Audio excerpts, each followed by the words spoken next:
Welcome to Matt and to Jenny. Welcome to our Everyday People, Everyday Leader videos.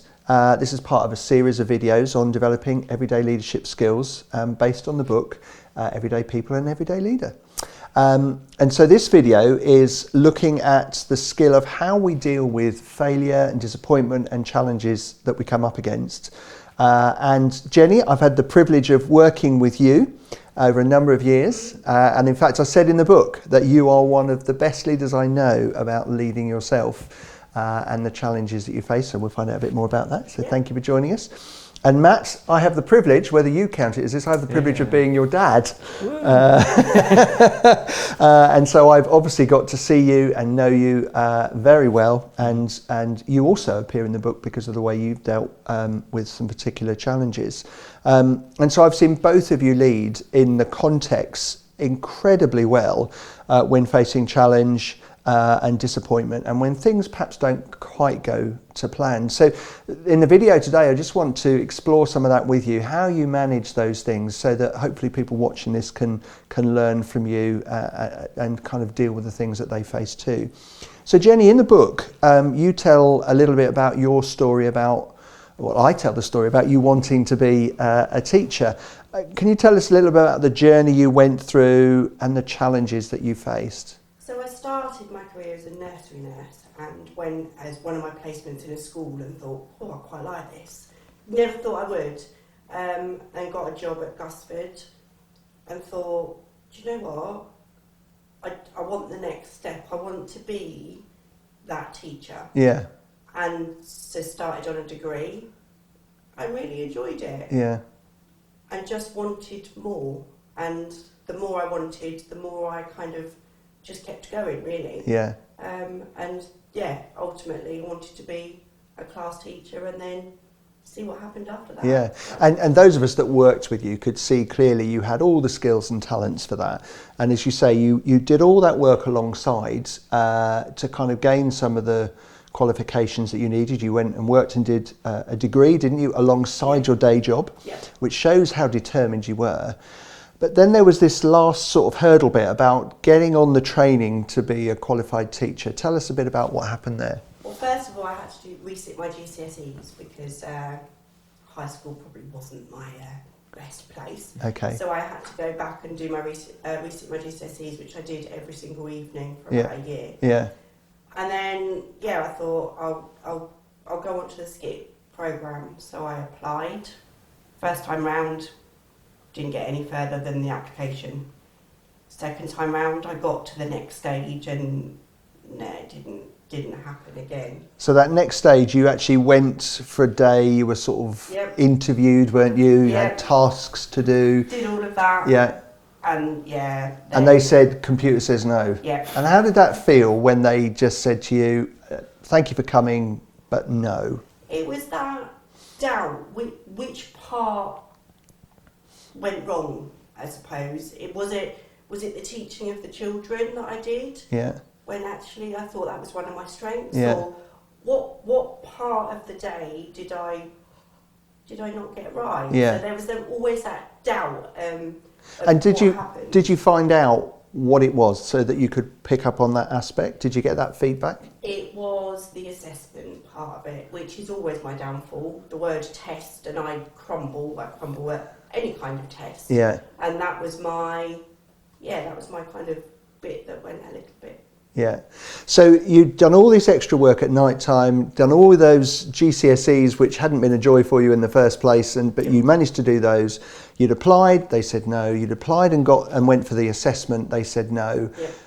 So we know there's a good end to this story. We know you became a teacher. So did you apply again and then got in for this SKIP programme? Nope. You applied again?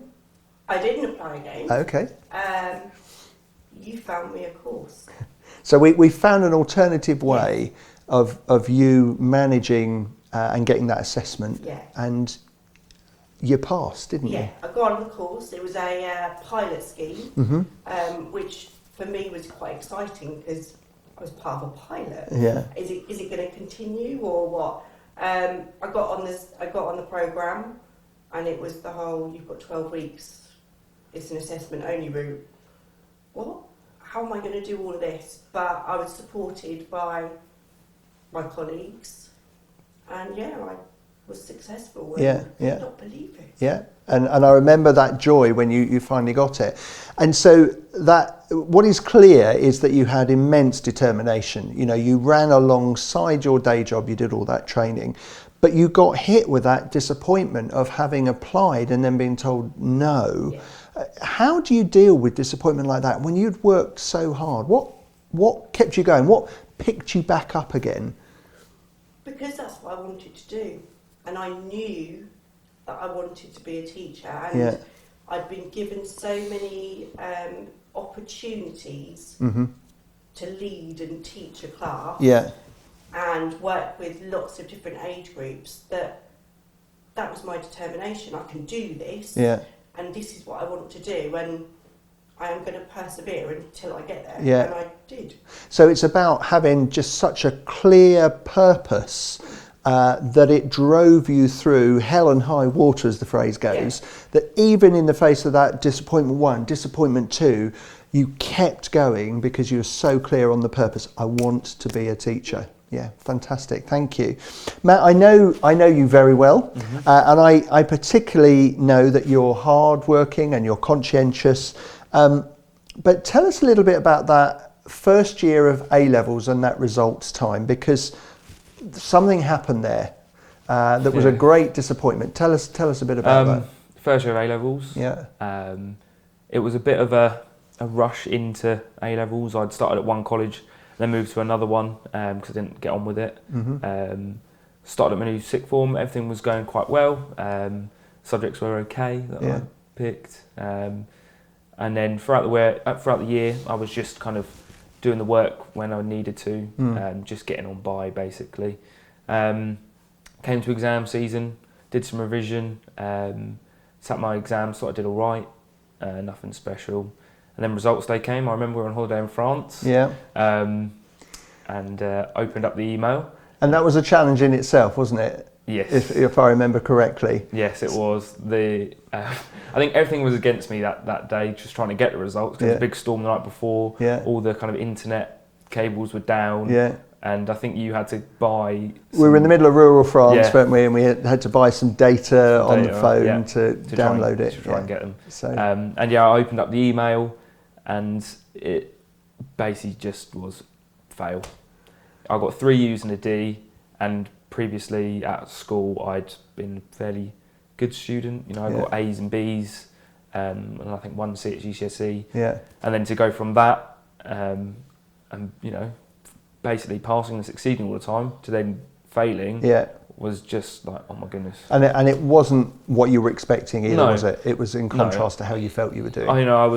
The subject I was taking, I was probably projected C's and B's at A level. And then to come out at the end of that with 3 U's and a D. 3 U's and a D was just the worst feeling ever. So it was a challenge opening the email in the first place. You finally get to open the email and you just hit like a steam train by 3 U's and a D that were not what you were expecting. No. How did you deal with that disappointment? Obviously there's the initial slump and you just think, it's the worst thing ever, I can't get out of this. A real oh-bum moment. Yeah, I think that's the best way to put it. A real oh-bum moment. Yeah. And you're sitting there just thinking, well, where can I go next, basically? Yeah. And we were still kind of halfway through the holiday. I remember we were away for 2 weeks and it was about a week in. Yeah. So I kind of, for the rest of the time, I just kind of forgot about it and thought, I'm on holiday, I'm just going to enjoy myself and I'll sort everything out when I get home. I remember me, you and Mum had the initial conversation, what do I want to do? Do I want to go and try something different? I want to go to college and do a BTEC course or something like that, or do I want to try again? Yeah. And I was like, no, I definitely want to stay there. I want to try again. And we had a meeting with my head of sixth form, and we basically just were like, what am I good at? What aspects of the kind of A levels was I good at? Yeah. Outlined it was coursework, and kind of working throughout the year, being able to amend things, go back and change things, and not do a final exam. What subjects was I good at previously from GCSEs? Is that possible for me to do at A levels? And I was just like, you know what, I'm going to stay. I'm going to do these completely new different subjects. Yeah. none of them I'd done the previous year. Yeah. And it was basically up to me then. Yeah. So you came to a point, huge disappointment. You gave yourself some breathing space, and then having had the breathing space, you then planned your next steps. And it was quite a bold plan of next steps. It was to start afresh, to start again.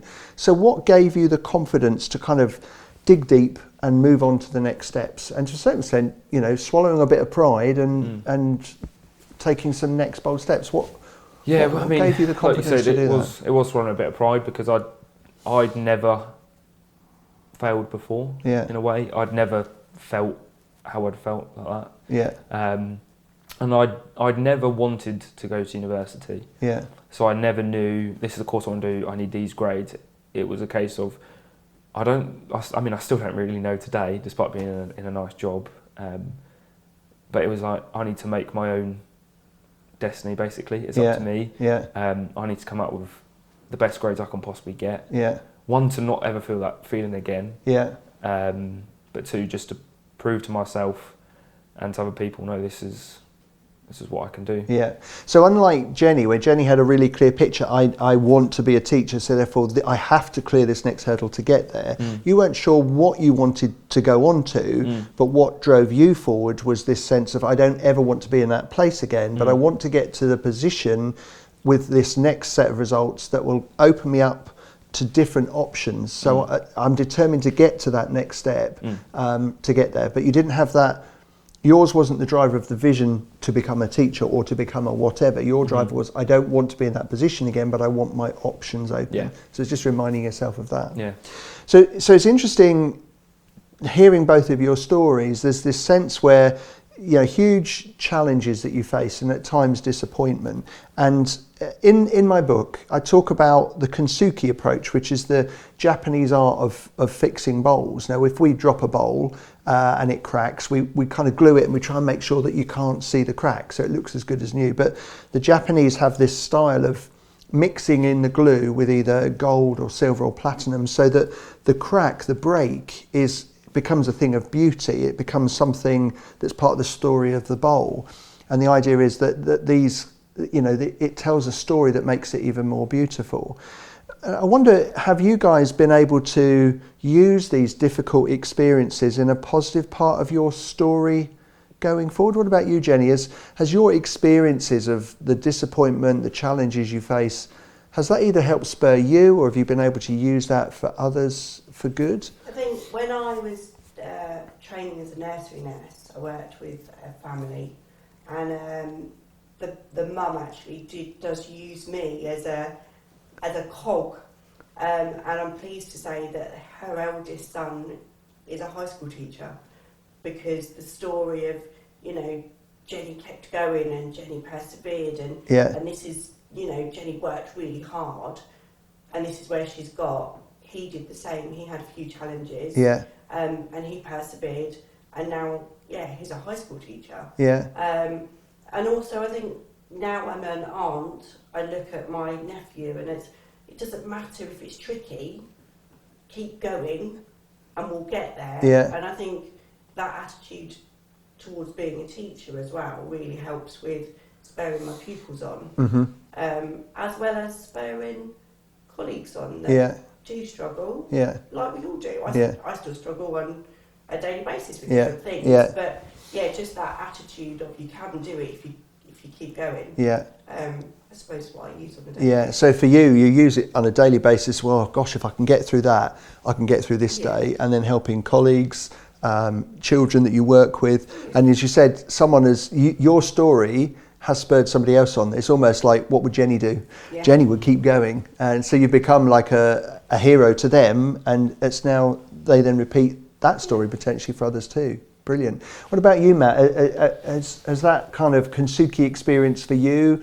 Do you either use that for yourself to remind yourself, or have you been able to use it to help others? Well, initially, the thought of telling people that I'd failed was horrible, and I didn't want to tell anyone. I remember that same day coming out to the rest of the family, all the uncles and aunties and cousins. How'd you do? How'd you get on? Not good. I think that was my response. Not good. I didn't want to talk about it. Everyone would go, don't ask. Don't talk about the results. Whereas now, I absolutely love telling them about it. Yeah. Because of the outcome at the end. Yeah. The grades I then got. Yeah. From failing with a 3 U's and a D to ending up with A, B, B, C at A level was completely different. Yeah, yeah. And I used that as a prime example. And actually, during my interview for my current job, current employer, I used that as one of my examples, and I wasn't scared to admit that I'd failed, but this is what happened. Yeah. I said, you can probably see that I took an extra year at A levels. Yeah. And they said, oh yeah, why was that? And I just told them. Yeah, brilliant. And I think they were like, you know what, this shows determination, this shows that they can overcome defeat almost. And absolutely. So that core skill of determination, resilience is actually, in terms of employers, that's what they're looking for. Yeah. So actually you've got a practical demonstration, and you're not just reeling out of a book that you've read, I meant to tell them I've got determination and resilience. You've got a prime example. Yeah, fantastic.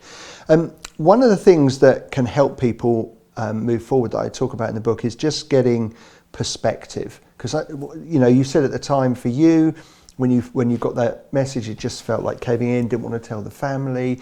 When you first got that news, no, I'm sorry, you've not got it. It just feels like chicken dicking, doesn't it? The whole sky is falling in, the world's falling in. It just feels all awful. But just that stopping and getting perspective can really kind of help. How did you, Jenny? How did you get perspective when you got those knockbacks? I think for me, the application process for teacher training is on a yearly basis. So I did have that natural, right, I've got another year, I've got to do all this experience, I can do this, I can work on that. So I had that natural break, that natural kind of, like, put things back into perspective. What was it that I need to work on, and how can I achieve this? So that natural break was there. But equally, it's just about, like Matt said, sitting back and thinking, well, am I going to just take that no and go, well, I'll just think of a different career? Or am I going to keep going and do something else to get to where I want to be? So it's just about having that thought, like you were saying. Matt, is there anything else that helped you get perspective? Did it all come from within your own mind, or are there sources outside that help you get perspective? People that you trust, family, friends who was talking to. Luckily, my friend who came on holiday with us, he also failed as well. Not as badly as me, but for him and the grades he was aiming for, he didn't get anywhere near it. He wasn't happy. So we were kind of in the same boat. So we kind of were trying to feel down, but then bolster each other up at the same time. We're walking through this together. Exactly. We were going through it together. We'd been best friends ever since we moved to Suffolk. Been to the same high school and walked to school each day together. We knew each other inside out basically, and to go through the same thing with someone at the same time was helpful. And at the end of the day, it wasn't the end of the day. Basically. That's right. You went on to write the next chapter of your story. So one of the things that helps us with that getting perspective and helping us plan those next steps is getting support when we face challenges. How do you decide who to turn to for support? So Jenny, when you kind of got those knockbacks of didn't even get an interview, or I got the interview and didn't get it, who did you turn to? Who did you make that decision to turn to? I think, like Matt said, primarily my family are very, very supportive. But then I had you, and I had colleagues that I'd worked with for several years. And then I could bounce ideas about, well, this is what I did. What do you think I could do next? Or what avenue do you think I could take next that's going to support me in my journey? So I had the emotional, I suppose, from my family. But the guidance on the next step in my career from colleagues. Which helped have that balance of knowing where to go next. So it's knowing the people in terms of your colleagues who are going to give you that right level of support, which is a mixture of that, emotional support, but those that will also give you that feedback, that challenge. It's that balance, isn't it? You don't just want all soft, cuddly, fluffy friendliness. That's nice. You want some of that, but you also want that that critical, supportive challenge with it too. Yeah. What about you, Matt? Who did you find you called upon, and what helped you make the decision as to who you used to support you in those points of challenge? Family straight away. Yourself and mum just talking it through. I guess because we were away in France, it was very limited who I could talk to. I could have tried to have a conversation with a French person. It wouldn't have gone down very well. So it was limited who I wanted to talk to. Yeah. Initially, as I said, my friend who kind of was in the same boat as me, talking to him, we had plenty of time to talk it through, talk to each other about different options and things like that. Yeah. And then when we got back, it was. I had a sixth form basically. I remember having a meeting with her, basically talking everything through, and then even going forward from there, the support that I had from my teachers at the sixth form was brilliant. So it's about talking to people who, and Jenny's experience is the same, talking to people who know the situation, know the area or the field that you're working in, know how they can advise you because they've got a knowledge or an experience or some skills that actually can help you. So it's looking out, in your case, it was your head of sixth form and your teachers that could guide you on the right sort of course for you. For you, it was feedback from teachers and leaders who could see into the situation, knew you well enough to know the areas that would help and develop you. So it's a mixture of people that know you, but also have the expertise and the knowledge as part of that. That's really good. So finally, Jenny, what advice would you give to someone who's either facing a challenge from your experience, whether that's a challenge that is just an ongoing one they're wrestling with, or whether it's that sense of disappointment? What would your top tips be? I suppose the thing is, if you really want it, then don't give up, would be my thing. Yeah. And if you really want something, you will find the different avenues to get there, because there isn't just one way. Yeah. So, open up your mind and think about all of your options, because there's always more than one way to go. Yeah, because actually when we put our heads together, we did find another way for you that got around the obstacle, which was particularly around this assessment bit, although ironically, as we said, it ended up being an assessment only route, but it was a different sort of assessment. So it's about being really clear and determined. If you want it, you go for it. And if you want to go for it, just think creatively about the ways you can achieve that. Yeah, and I suppose don't be scared to ask for help. Yeah. No question is a silly question, and actually have the confidence to ask. Yeah. Because if you don't ask, you don't get. Yeah. And so just ask that question and see what happens. Yeah. Yeah. Have that confidence. Yeah. Brilliant. Thank you. Matt, what about you? Any top tips from you with facing a challenge, or you get whammied with the steam train of disappointment?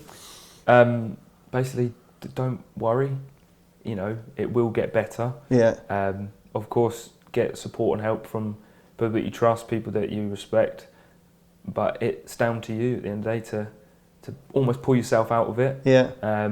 If you don't try to change your situation, it won't change, basically. Yeah. Yeah. It's almost like there's a storm and you've got the umbrella, and it's up to you if you want to put it up or just carry on getting wet, basically. So it's a nice metaphor there. Yeah. So there's this sense for you of, I love the way you said, just kind of don't worry, because what your experience is it does turn out to be okay.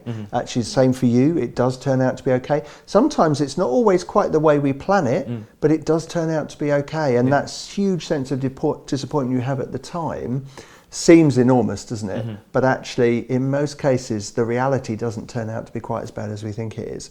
And I love your metaphor. You've got the umbrella. You decide what you're going to do. You're going to stand there getting wet and just kind of wallowing in it, or you're just going to put your umbrella up and move forward. Is absolutely key for you. Great. Guys, thank you ever so much for spending time with us today. Thank you for sharing your thoughts and for sharing your story. And both your stories are marvellous to hear about. In the midst of challenges, disappointment, you can work through them and get great successes. And I've not only loved working with you, I've loved being your dad, but I've also just loved hearing your stories again today and hearing some of the top tips that you've got to share with people. So thank you. Thank you.